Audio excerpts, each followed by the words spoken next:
কলিয়াবৰৰ আয়ুষ পাব্লিক স্কুলত বক্তৃতা অনুষ্ঠান। শিশুৰ বাবে নৈতিক মূল্যবোধ আৰু তেওঁলোকক গঢ়ি তোলাত অভিভাৱকৰ যি ভূমিকা, সেই ভূমিকা সম্পৰ্কে শীৰ্ষক বক্তৃতা প্ৰদান কৰে ডক্টৰ প্ৰদ্যুন্ম গোস্বামীয়ে।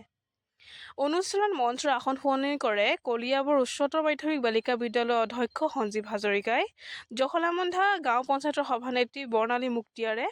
লগতে উপস্থিত থাকে বিপুল হাজৰিকা, মুৰলী বৰা, ভানু কৌৰ, দেৱেন কৌৰ, তৃষা শইকীয়া, সংগীতা পূজাৰী, সৌৰভ বৰঠাকুৰ, পিংকী দে, সাংবাদিক গোলাপ শইকীয়া, গৌতম বৰা, সত্যজিৎ গগৈ, পাৰ্থপ্ৰতিম হাজৰিকা, বিকাশ বৰা, দীপ হেষ্টিংছ বড়ি, নয়ন তালুকদাৰ, পাণ্ডীপ দিহিঙীয়া, চিমি শৰ্মা, ববী বৰা, ফুল কলিতা, হিমাশ্ৰী কলিতা, ৰাজু বিশ্বাস, হেম বৰা, ৰাজীৱ বৰঠাকুৰৰ লগতে আৰু বহু কেইগৰাকী ব্যক্তি। News desk report, Assam daily post. ৱৰ্কশ্বপতে ব্যস্ততা হৈ থকাৰ বাবে তেওঁলোকৰ নৈতিক শিক্ষাৰ স্খলন হৈছে বুলি ভাবে?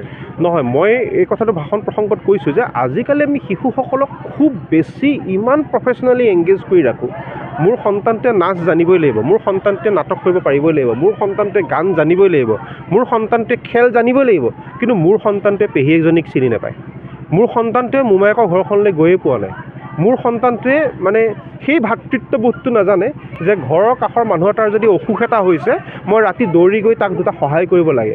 মোৰ সন্তানটোৱে এইটো কথা নাজানে যে ৰাস্তাত যদি এক্সিডেণ্ট এটা হৈছে গাড়ীৰ ভিতৰৰ পৰা মোবাইলেৰে ফটোখন মাৰাতকেই গাড়ীৰ পৰা নামি গৈ সেই আৰ্তজনক এটা সহায় কৰিব লাগে। মোৰ সন্তানটোৱে কিন্তু নাচো জানে, মোৰ সন্তানটোৱে কিন্তু গানো জানে, মোৰ সন্তানটোৱে নাটকো জানে, মোৰ সন্তানটোৱে সকলো জানে, টেকনিকেলিও বিৰাট এক্সপাৰ্ট, মোবাইলো জানে, কিন্তু মোৰ সন্তানটোৱে কি নাজানে? মানৱতাবোধ নাজানে। মোৰ সন্তানটোৱে কি নাজানে?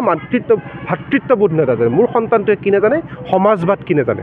মোৰ সন্তানটোৱে এইবিলাক কথা নাজানে। গতিকে মই সেই প্ৰসংগত এটা কথা কৈছোঁ যে আমাক সকলো লাগিব, কিন্তু আমি অৰিজিনটো মূল সুঁতিটোৰ পৰা কিন্তু কেতিয়াও আঁতৰি অহাটো খুব উচিত নহয়। আৰু এই বেছি মেকানিকেল, বেছি আমি টেকনিকেল কৰি দিবলৈ বিচৰাৰ কাৰণে আমি সন্তানক প্ৰত্যেক মুহূৰ্ততে এংগেজ কৰিব বিচৰা কথাটোৱে কিন্তু আমাৰ সন্তানবিলাকক পৰোক্ষভাৱে ক্ষতিহে কৰিছে। কাৰণ এটা ৱৰ্কশ্বপে, মই ৱৰ্কশ্বপ বেয়া বুলি কোৱা নাই, ৱৰ্কশ্বপ আমাক লাগিবই, কিন্তু অনবৰতে ৱৰ্কশ্বপ কৰি মোৰ দৃষ্টিত কিন্তু এটা ৱৰ্কশ্বপে এজন সন্তানক যিমান উত্তৰণ ঘটাব তাতকৈ 10 দিন মোমায়েকৰ ঘৰত থাকিলে, পথাৰ দেখিলে, পুখুৰী দেখিলে, সমাজ দেখিলে সন্তানটোৰ বেছি উত্তৰণ হ'ব বুলি মই ব্যক্তিগতভাৱে বিশ্বাস কৰোঁ। ই মোক এক ব্যক্তিগত বিশ্বাস।